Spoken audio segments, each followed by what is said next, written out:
এই, কে কোথায় আছো? শুনছো? ডাইনি ফিরে এসেছে।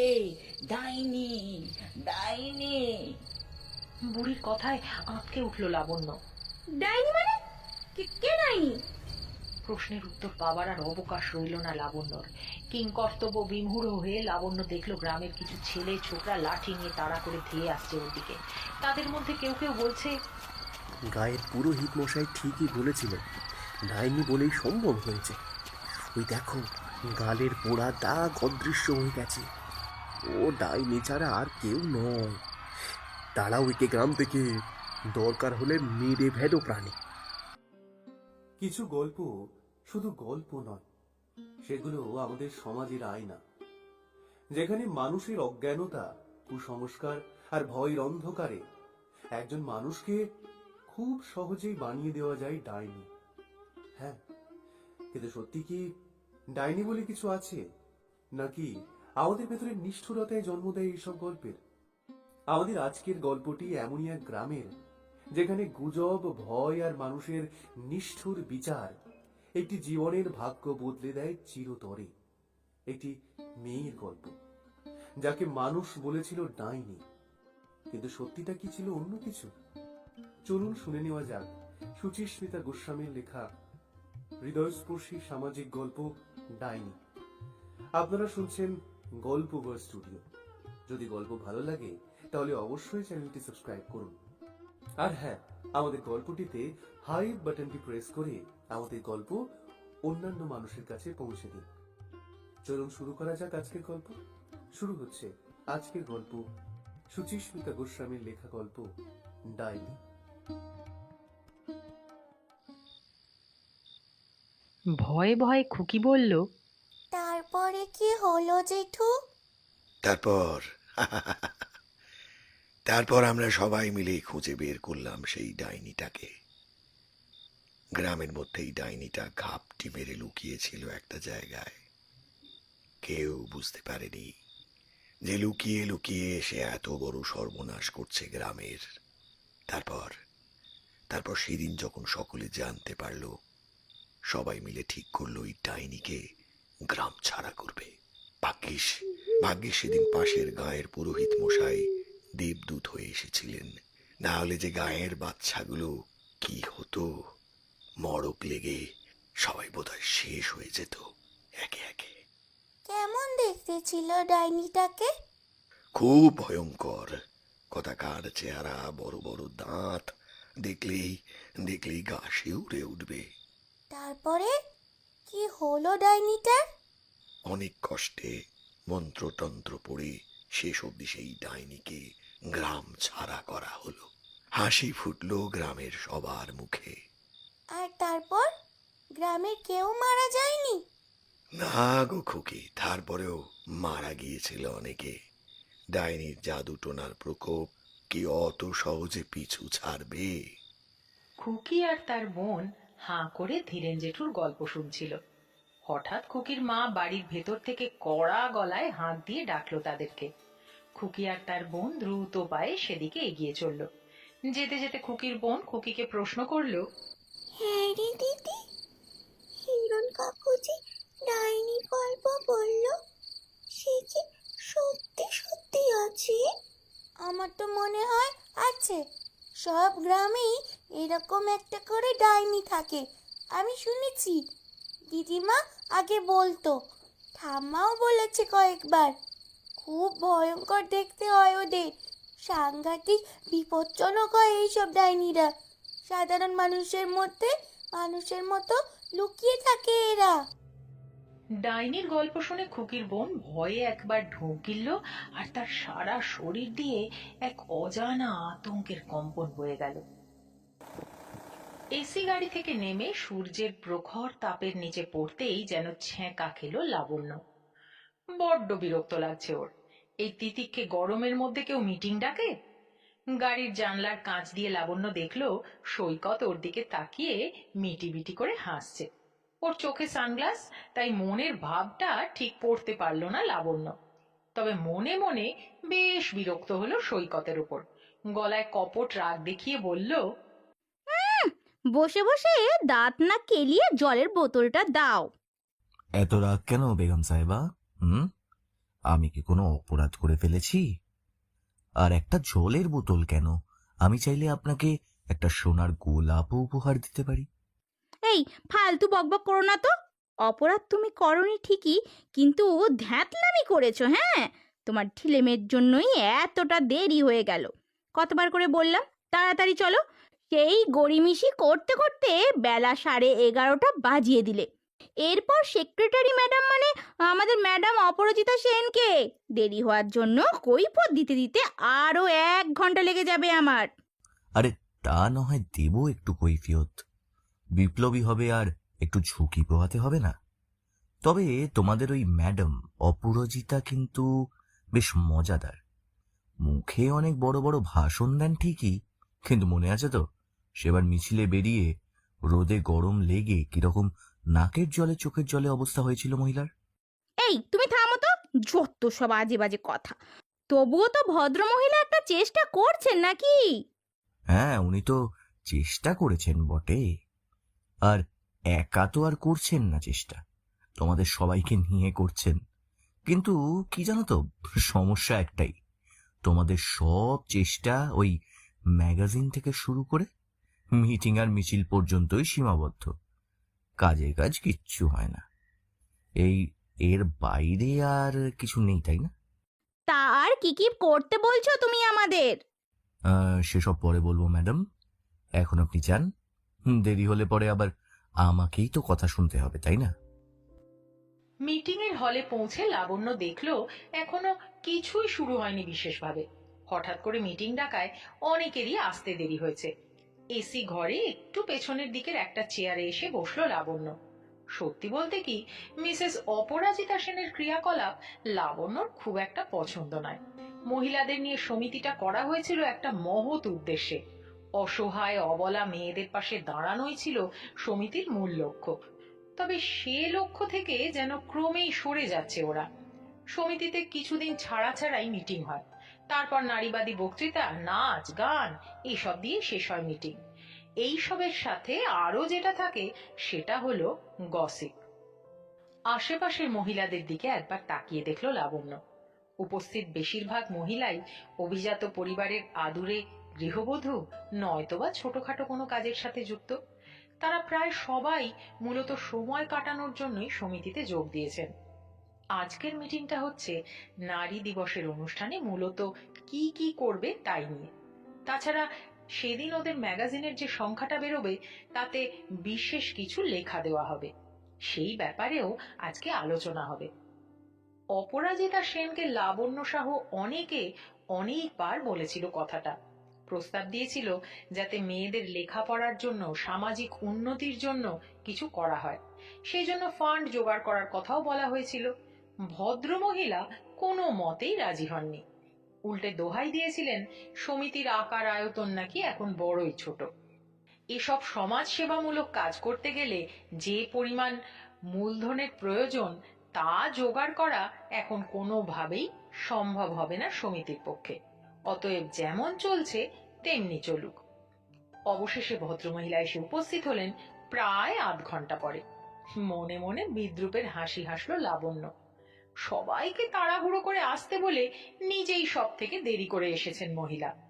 এখন 1 ঘন্টা ওনার লেকচার শুনতে হবে।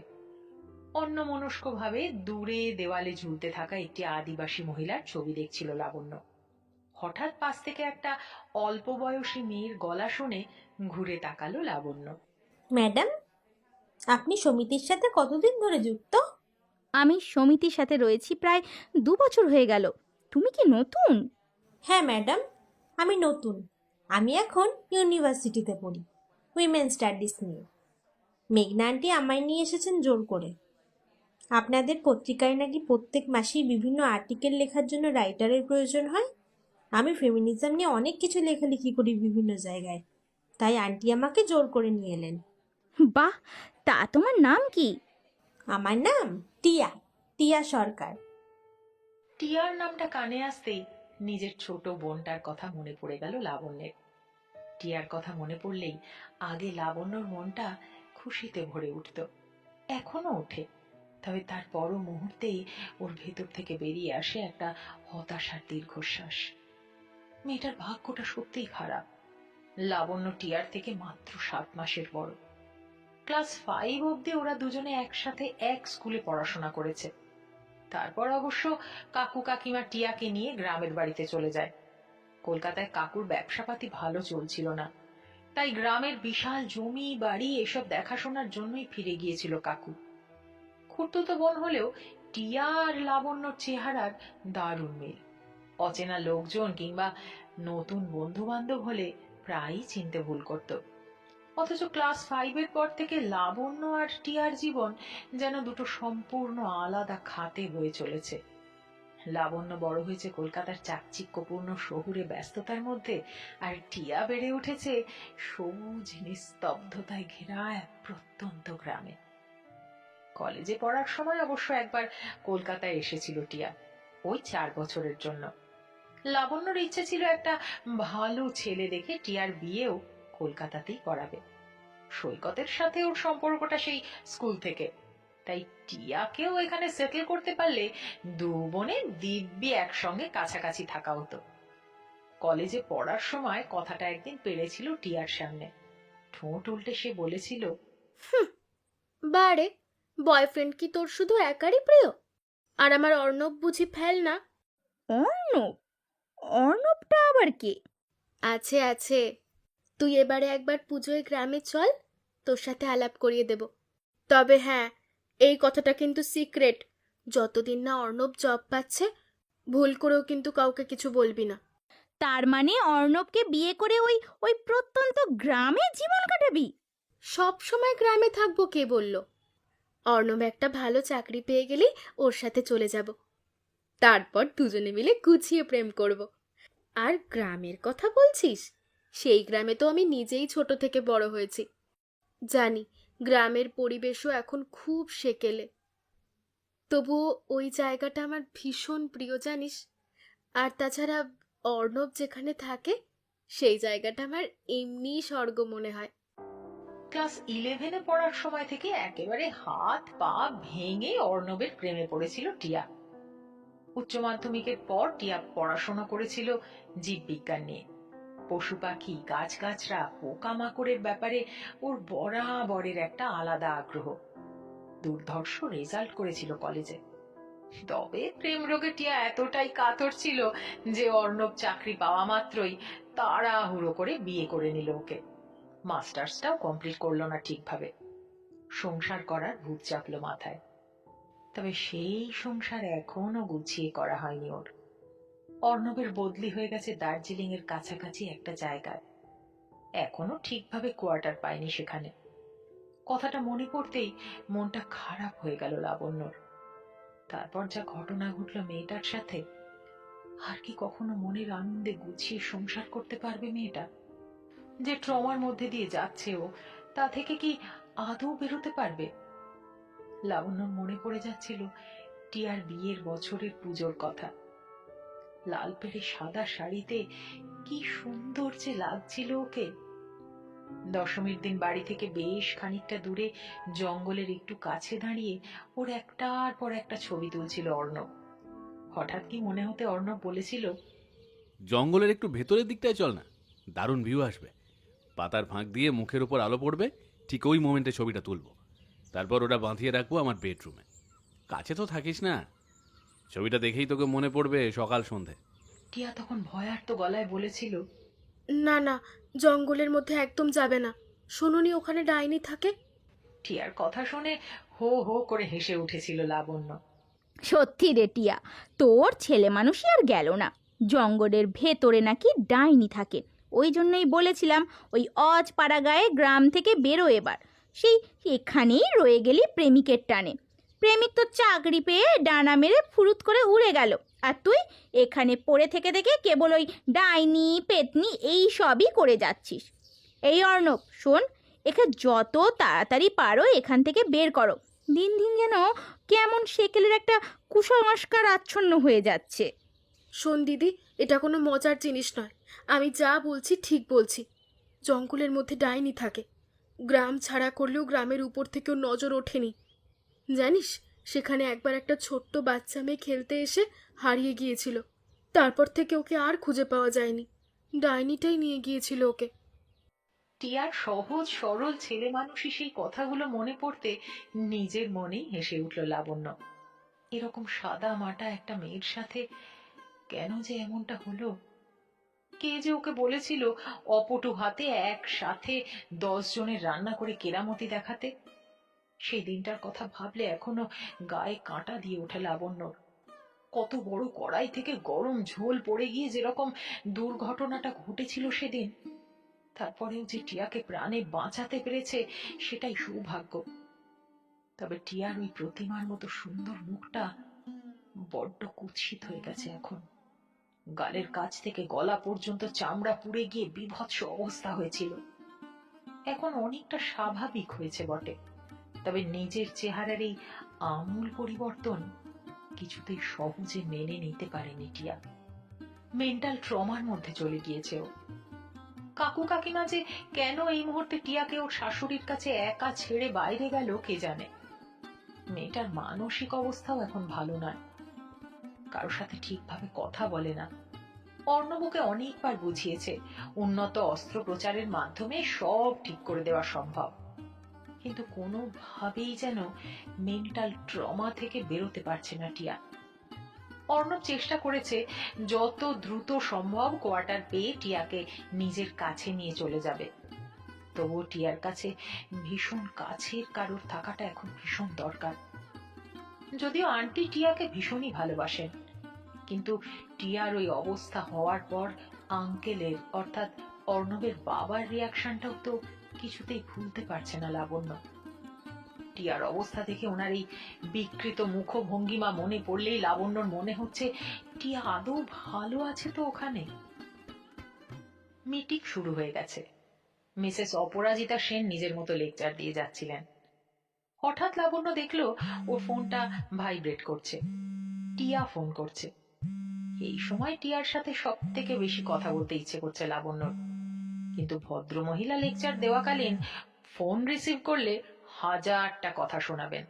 ফোনটা তাই কেটে দিল লাবণ্য। তারপর টিয়াকে একটা টেক্সট মেসেজ করে দিল। তোকে 1 ঘন্টা পরে কল করছি, এখন একটু ব্যস্ত আছি। ফোনটা কেটে যাওয়ার প্রায় মিনিট 2 পরে আবার ফোনটা ভাইব্রেট করতে শুরু করলো। দ্বিতীয়বারও ফোনটা ওই করেছে। এবার একটু সন্দেহ হলো লাবণ্যর। ফোনটা কেটে দিয়ে মেসেজ করে দেওয়ার পরেও কেন ফোন করছে টিয়া? কোনো সমস্যা হয়নি তো? অগত্যা চেয়ার থেকে উঠে দাঁড়িয়ে লাবণ্য বলল, এক্সকিউজ মি ম্যাডাম, আমি কি একবার বাইরে যেতে পারি? আমার একটা এমার্জেন্সি কল এসেছে। মিসেস অপরাজিতা সেন সম্মতি দিলে ফোনটা নিয়ে বাইরে বেরিয়ে এলো লাবণ্য। ফোনটা রিসিভ করতেই ও চমকে উঠল। ফোনের ওপাশে টিয়া নয়, আন্টি অর্থাৎ অর্ণবের মা কথা বলছেন। ওনার গলা শুনে মনে হচ্ছে সম্প্রতি যেন কোনো একটা বড় ঝড় বয়ে গেছে ওনার মাথার উপর দিয়ে। উদ্বিগ্ন কণ্ঠে লাবণ্য বলল, কি হয়েছে আন্টি? Any problem? সর্বনাশ হয়ে গেছে লাবণ্য, টিয়ার খুব বিপদ। শোনো, আমি তোমাকে না এর থেকে বেশি কিছু এখন বলতে পারবো না।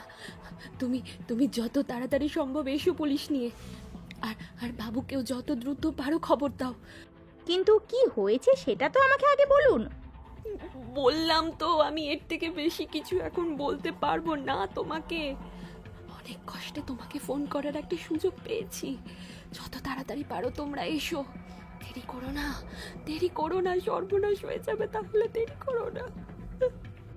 ফোন রেখে দ্রুত গতিতে নিজের ব্যাগটা নিয়ে বেরিয়ে গেল লাবণ্য। তাড়াতাড়ি একটা ট্যাক্সি ধরে প্রথমে ফোন করলো মা বাবাকে, তারপর সৈকতকে। তৃতীয় ফোনটা লাবণ্য করলো ওর চেনা পরিচিত একজন পুলিশ অফিসারকে। নীল রঙের ফড়িংটার ডানা দুটোকে শক্ত করে ধরেও আবার ছেড়ে দিল শিউলি। কালু এসেছে, এখন ওর সাথে একটু খেলা করতে হবে। কালু শিউলির পোষা কুকুর। কালু ছাড়াও এই জঙ্গলের আশেপাশে শিউলির চেনা পরিচিত অনেকেই আছে, যেমন এক ঝাঁক পাখি, একটা ধেড়ে ইঁদুর, কতগুলো হাঁস, এরকম আরো অনেকেই। ওরা সবাই শিউলিকে বড্ড ভালোবাসে। সেই জন্যই তো জঙ্গলটা শিউলির এতখানি প্রিয়। জঙ্গলের বেশি গভীরে যেতে শিউলির বয়সী ছেলেমেয়েরা বড্ড ভয় পায়। কি জানি কোনো অজানা রহস্য লুকিয়ে আছে গভীর জঙ্গলের মধ্যে। তবে শিউলির কাছে জঙ্গল ভীষণ পরিচিত একটা জায়গা। জঙ্গল ওকে সব সময় হাতছানি দিয়ে ডাকে। এখানে যতটা শান্তি পাওয়া যায় পৃথিবীর অন্য কোথাও কোনোখানে বোধহয় ওর জন্য ততখানি শান্তি অপেক্ষা করে নেই। আজ সকালে শিউলি কাঁদতে কাঁদতে এসেছিল জঙ্গলে।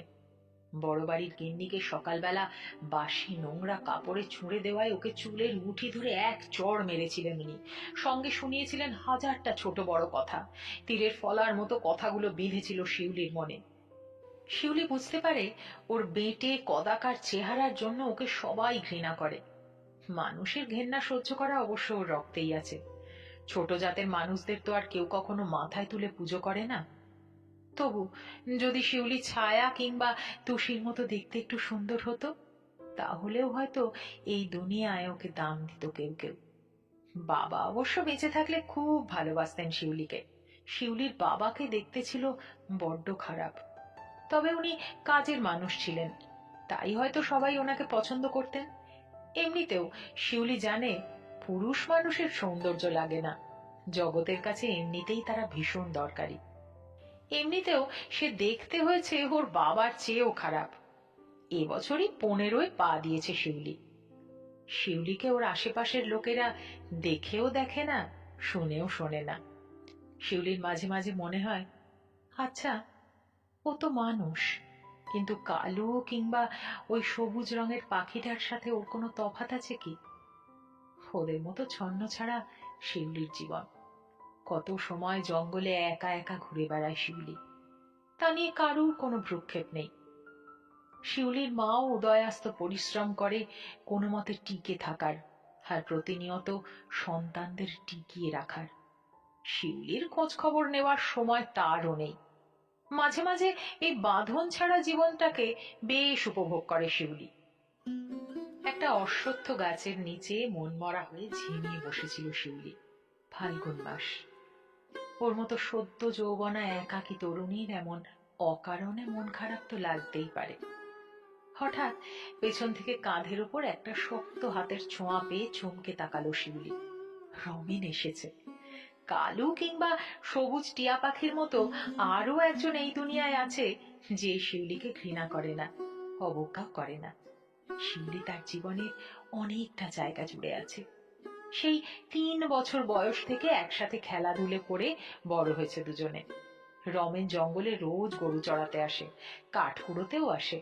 বয়সের নিয়মে শিউলির মনের প্রতিটা পরিবর্তনের খবর সে জানে। শিউলি ঘুরে তাকাতেই এক তারা মহুল ফুল ওর হাতে তুলে দিয়ে রমেন বলল, নে মাথায় বাঁধ খোপা করে। বলি আর কোনো কাজ নেই, খেয়ে দে। আমার মাথায় খোঁপায় বাঁধা মহুল ফুল কে দেখবে শুনি? সেই দেখার লোকের বড্ড অভাব। ঠিক আছে, চিন্তা করিস কেন, আমি দেখব। ওখানে দাঁড়িয়ে ঘাস খাচ্ছে সুবল বলায়, ওরাও দেখবে। রমেনের কথা শুনে ওর উন্মুক্ত পিঠে বার কয়েক ঘুষি মারল শিউলি। রমেন হাসতে থাকলো মনে মনে। ওর এই প্রতিক্রিয়ার জন্যই সে এমন কথা বলে ওকে এতক্ষণ খেপাচ্ছিল। গাড়িতে উঠে হাঁপাতে হাঁপাতে অর্ণবকে ফোন করলো লাবণ্য। গম্ভীর মুখে সৈকত বসে রয়েছে পাশে। হ্যালো হ্যালো অর্ণব, শোনো না, আজ সকালে একটা সাংঘাতিক ব্যাপার ঘটেছে। আন্টি মানে তোমার মা আজ আমায় ফোন করেছিল, বলল টিয়ার নাকি খুব বড় বিপদ। তুমি কিছু জানো এই ব্যাপারে? হোয়াট?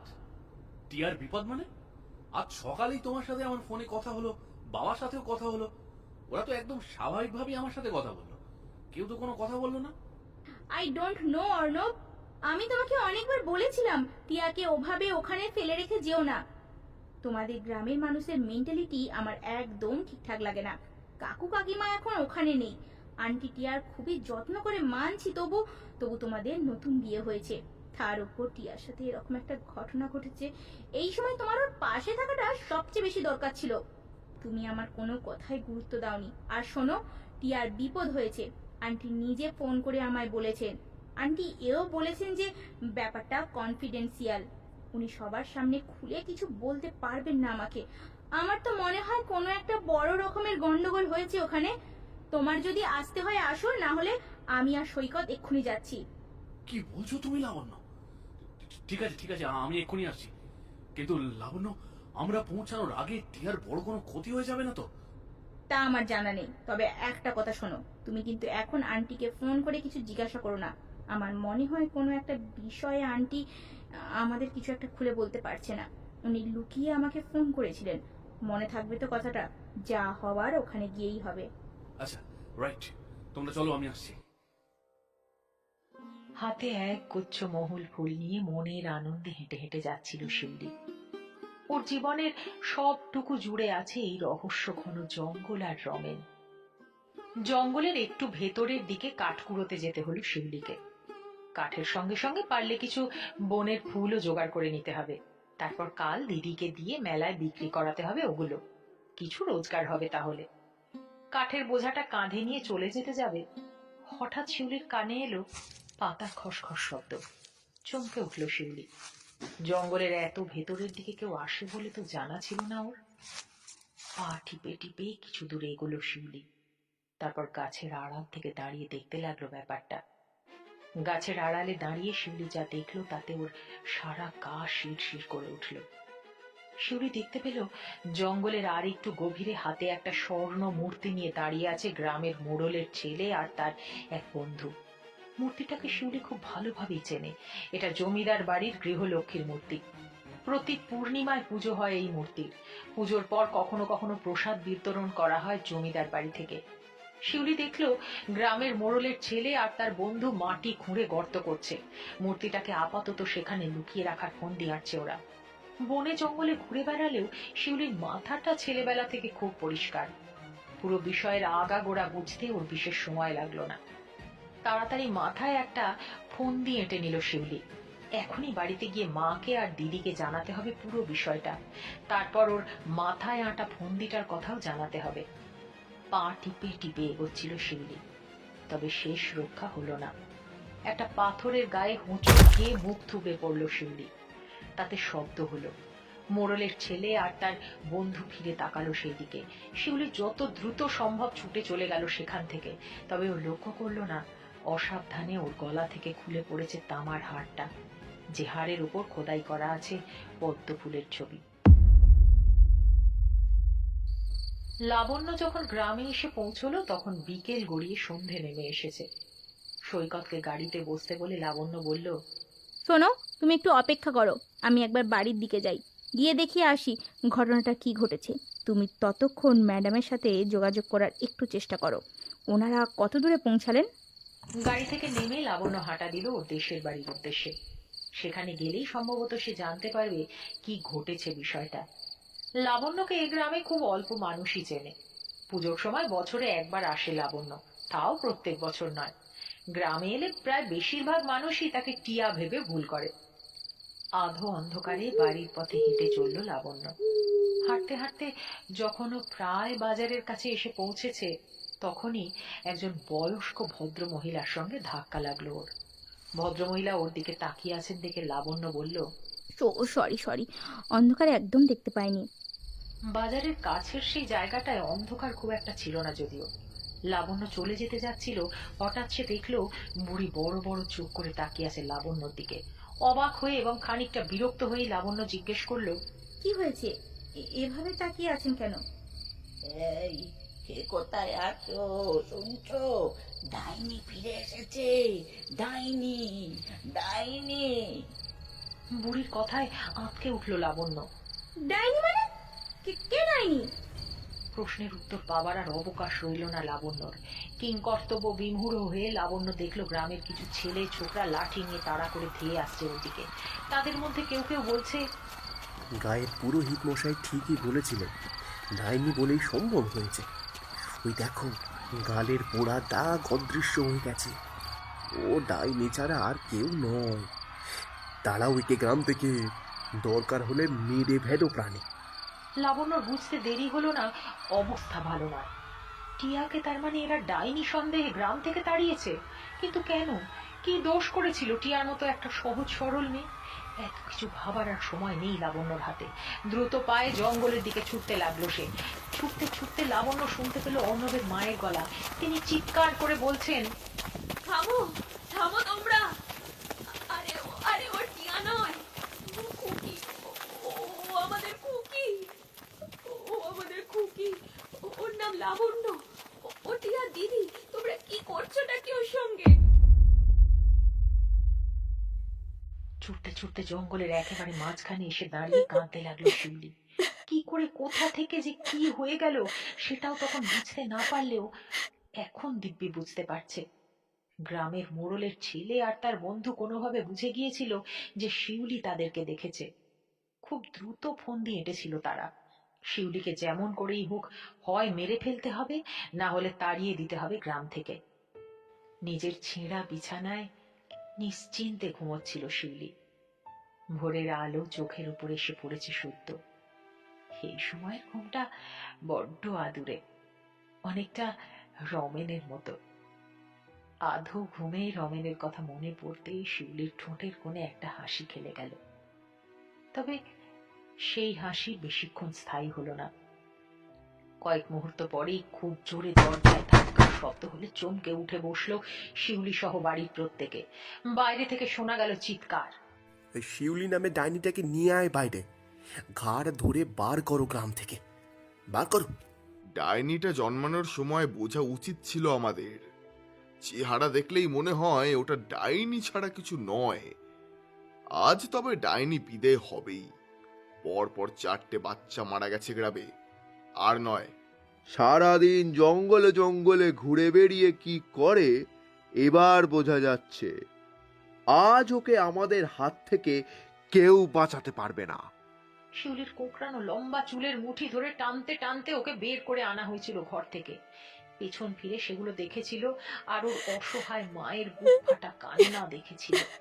শিউলিকে আজ ওরা হয়তো মেরেই ফেলতো। হাঁক বুঝে কোনো মতে পালিয়েছিল শিউলি।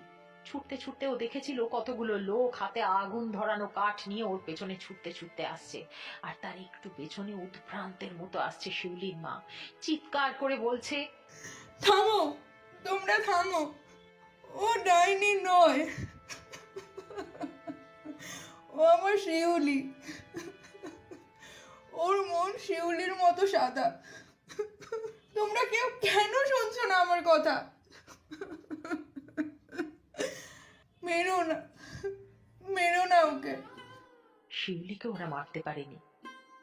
এখন শিউলি জঙ্গলের যে জায়গায় উপস্থিত হয়েছে সেখানে ওকে কেউ ধাওয়া করে আসতে পারবে না।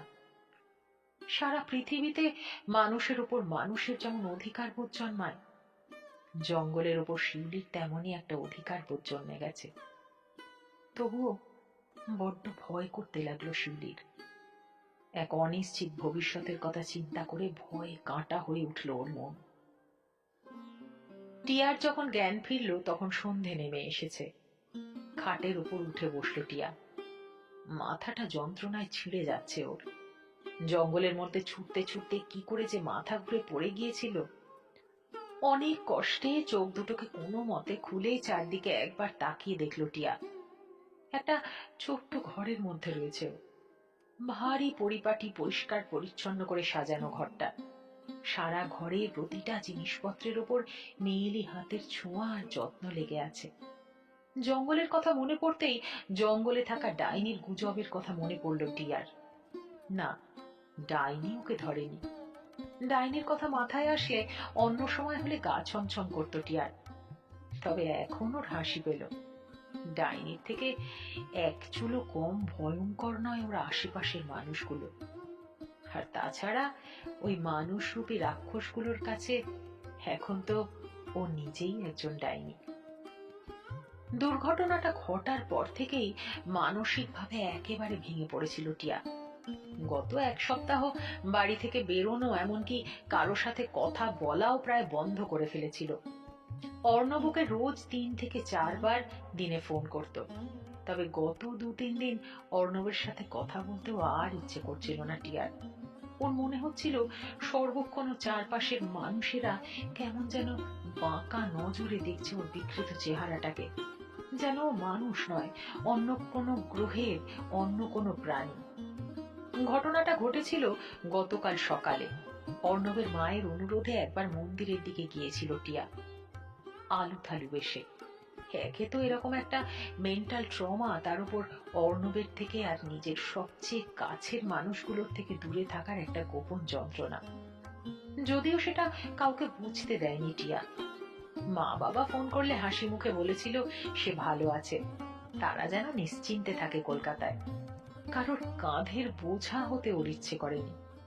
হাজার হোক, নিজের ভুলেই তো এমন একটা বীভৎস কাণ্ড ও ঘটিয়ে ফেলেছে। মন্দিরের কাছাকাছি পৌঁছতেই চাটুজ্জে গিন্নি ওর দিকে বাঁকা প্রশ্ন ছুড়ে দিয়ে বলেছিল, বলি চেহারার কি চিড়ি করেছিস লো? মন্দিরে আসছিস, চুলটাও তো একটু ভালো করে বেঁধে আসতে পারতিস নাকি? ভদ্রমহিলার শ্লেষযুক্ত কথার কোনো উত্তর দেয়নি টিয়া। তা হ্যাঁ রে, অর্ণব কবে আসবে? আসবে কাকিমা, ছুটি পেলেই চলে আসবে। আদৌ আসবে কি না দেখ, নাকি তোর চেহারা পাল্টে গিয়েছে বলে সে ওদিকে আবার নিজের পছন্দ টছন্দ পাল্টে ফেলেছে। শোন বাপু, পুরুষ মানুষদের বিশেষ নেই, সাবধানে থাকিস বাছা, লুকিয়ে আবার অন্য বিয়ে টিয়ে না করে পেলে ওখানে। কথাটা তীরের মতো বিঁধেছিল টিয়ার ভেতরে। ইদানিং নিজের রাগ কিছুতেই নিয়ন্ত্রণ করতে পারে না টিয়া। রাগে অন্ধ হয়ে উদ্ভ্রান্তের মতো ধাক্কা দিয়ে ফেলে দিয়েছিল চাটুজ্জে গিন্নিকে। তার হাত থেকে পড়ে গিয়েছিল পুজোর থালা। মাথায় চোট পেয়ে ফেটে গিয়েছিল চাটুজ্জে গিন্নির কপাল। বাকি সবাই হই হই করে উঠেছিল। তখনকার মতো অর্ণবের মা ওকে বাড়িতে বুঝিয়ে সুঝিয়ে নিয়ে গিয়েছিল বটে, তবে সেদিন সন্ধ্যের মধ্যেই ঘটেছিল অন্য একটা ঘটনা। কোনো অজ্ঞাত কারণে চাটুজ্জে গিন্নির ছেলের শরীরটা খারাপ হলো। সবাই পড়ি কি মরি করে ওকে হাসপাতালে নিয়ে গেলেও ডাক্তার অবস্থা ভালো বুঝলেন না। ছেলেটাকে পাঠাতে হলো শহরের হাসপাতালে। আর সেই থেকেই চাটুজ্জে গিন্নি সহ সকলের বদ্ধমূল ধারণা জন্মালো যে দিনের পর দিন বাড়িতে বসে টিয়া জাদু চর্চা করছে। দিনে দিনে ডাইনি হয়ে উঠছে সে। লোকের মুখের কথা প্রত্যয়ে পরিণত হতে বিশেষ সময় লাগলো না। যতদিন টিয়া সুন্দরী ছিল, সকলের কাঙ্ক্ষিত ছিল সে। অর্ণবের প্রেমিকা হলেও বহু পুরুষের কাছেই হয়েছিল স্বপ্নের রাজকন্যা। মিষ্টি দেখতে হলে সবাই সাধারণত তাকেই পছন্দ করে। তবে এই কয়েক মাসে টিয়ার বাহ্যিক এবং মানসিক বিকৃতি হিসেবটাকে সম্পূর্ণ বদলে দিয়েছে। অর্ণব দূরে থেকেও প্রতি মুহূর্তে ও পাশে থাকার আশ্বাস দিয়েছে বটে, তবে সন্দেহ দানা বেঁধেছিল টিয়ার মনেও। অর্ণবও বাকিদের মতোই ওকে বাঁকা নজরে দেখবে না তো। গ্রামে চাটুজ্জেদের বেশ আধিপত্য আছে। ছেলে হঠাৎ অসুস্থ হয়ে পড়ায় তাদের সমস্ত রাগ পড়ল টিয়ার উপর। এমনকি টিয়ার শ্বশুর মশাইও বাদ রইল না তাদের দলে যোগ দিতে। লাঠি সোঁটা মশাল নিয়ে আক্রমণ করা হলো টিয়ার উপর। তবে শেষ অবধি পালাতে পেরেছিল টিয়া। পালিয়ে এসেছিল গ্রামের পাশের গভীর জঙ্গলের মধ্যে, যে জঙ্গলকে আজীবন ভয় পেত। লাবণ্য ছুটতে ছুটতে এসে দাঁড়ালো একটা অশ্বত্থ গাছের নিচে। সৈকতকে ফোন করার উপায় নেই, কারণ এখানে ফোনের নেটওয়ার্ক পাওয়া যাচ্ছে না। এবার যথেষ্ট ভয় করতে লাগলো লাবণ্য। সন্ধে ঘনালে জঙ্গলে বন্য প্রাণীদের আক্রমণ ঘটতেই পারে, অথচ বাইরে বেরিয়ে যাওয়ার উপায় নেই কোনো।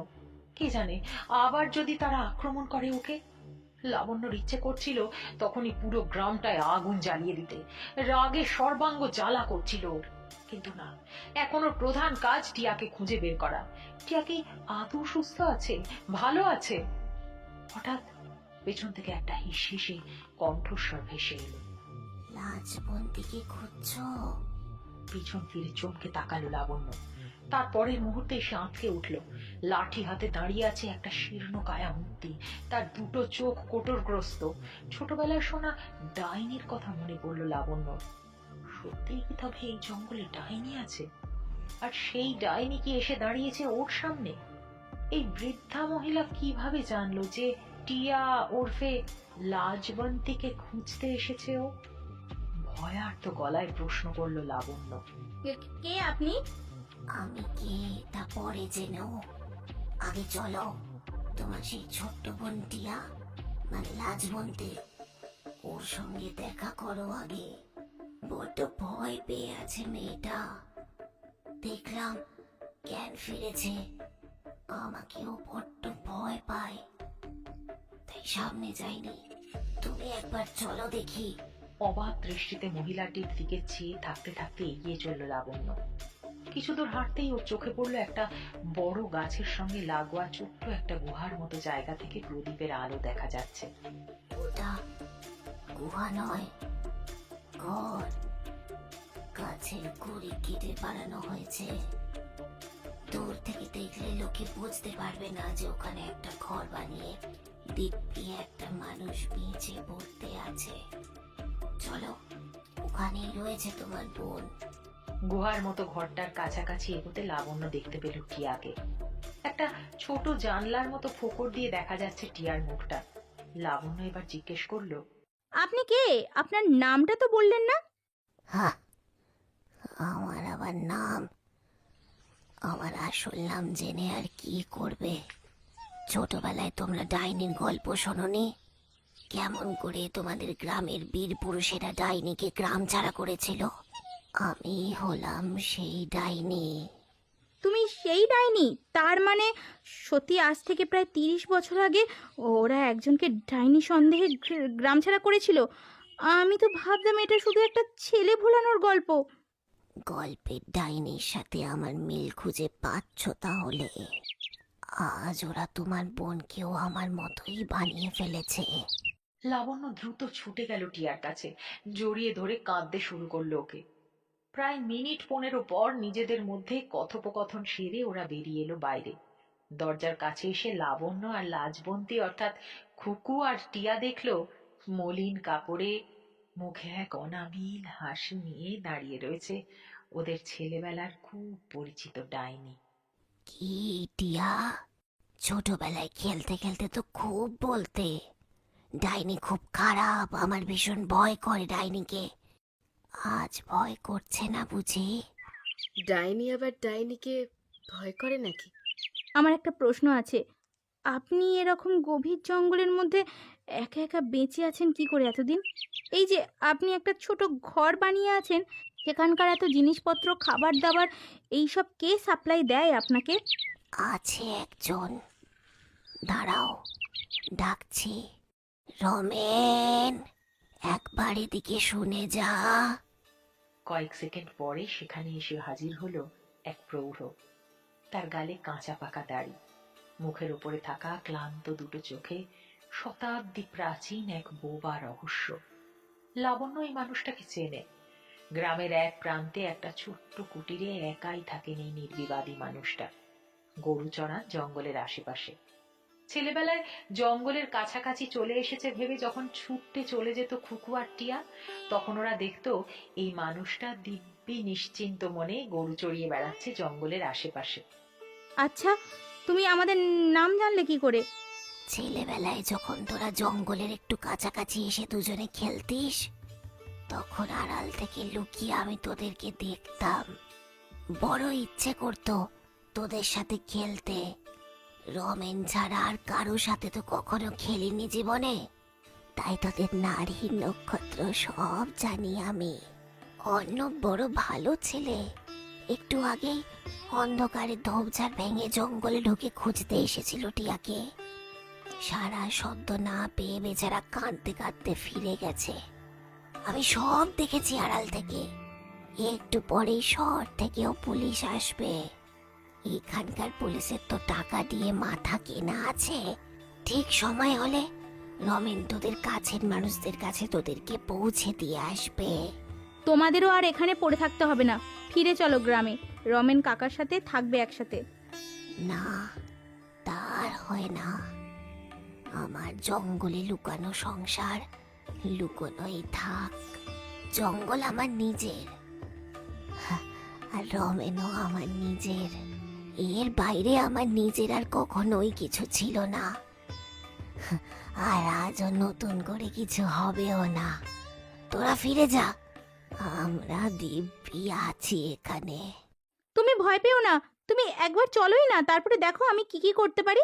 জানো, আমি এমন একটা সংগঠনের সাথে কাজ করি যেখানে মেয়েদের বিরুদ্ধে সমস্ত অন্যায়ের প্রতিবাদ করা হয়। হ্যাঁ, কুৎসিত মেয়ে মানুষ, নিচু জাতের মেয়ে মানুষ আর গরিব মেয়ে মানুষদের কথা ভাবার জন্য আমাদের দেশে এখনো বোধহয় কোনো সমিতি তৈরি হয়নি। আর তাছাড়া সেসব সমিতি তো মেয়েদের জন্য, মানুষদের জন্য। আমি কি আদেও মানুষ? হ্যাঁ, মানুষ আমি আদেও? আচ্ছা, তোমাকে ওরা ডাইনি বলে তাড়িয়ে দিয়েছিল কেন বলো তো? তোমারও কি একা থাকতে থাকতে আমার মতোই মাথাটা খারাপ হয়ে গিয়েছিল নাকি? মাথা খারাপ আমার হয়নি বটে, তবে আমাদের মতো কোথাকার মেয়েরা পুরুষদের কোনো কাজে লাগে না হয়তো, তাই ডাইনি বানিয়ে বৃদ্ধা অথবা কুৎসিত মেয়েদের দূর করে দেওয়াই তো সবচাইতে ভালো উপায়। মেয়েদের সোনার মতো অঙ্গ যতদিন, ততদিন তারা ঘরের আলো, ততদিন তারা মেয়ে মানুষ। চেহারার ঢপ একটু এদিক ওদিক হলেই হয় তারা ডাইনি, নয়তো রাক্ষসী। যা তোরা, আর দেরি নয়, ওরা হয়তো তোদের জন্য অপেক্ষা করছে। এতক্ষণে পুলিশ হয়তো গ্রামের মুরব্বীদেরও সাহায্য করেছে। যা এবার, রমেন তোদের বাইরে ছেড়ে আসবে। চলে আসতে আসতে টিয়ার চোখে পড়ল ওর ছোটবেলার চেনা ডাইনির ছোট্ট ঘরের ছোট্ট বিছানার উপর একটা আধবোনা আসন, তার উপর সুতোর কাজ করে ফুটে উঠেছে মহুল গাছের তলায় একে অপরের দিকে চেয়ে থাকা দুটি কিশোর কিশোরীর অবয়ব। প্রায় 5 বছর পর লাবণ্যর ছোট্ট ছেলে তাকে জিজ্ঞেস করলো, মা, আমাকে ডাইনির গল্প বলবে না? হ্যাঁ বলবো। এক সময় এক ডাইনি ছিল, বড্ড ভালো মানুষ ছিল সে। সে গাছ ভালোবাসতো, পশু পাখি ভালোবাসতো। আর সেই ডাইনিকে দেখতে কেমন ছিল? শুনেছি ডাইনিটা নাকি দেখতে ভয়ঙ্কর হয়। তুমি কি ডাইনিকে দেখেছো মা? দেখেছি বাবা, তার চোখ দুটো ছিল মায়ায় ভরা, তাকে দেখতে ছিল একদম মায়ের মতো।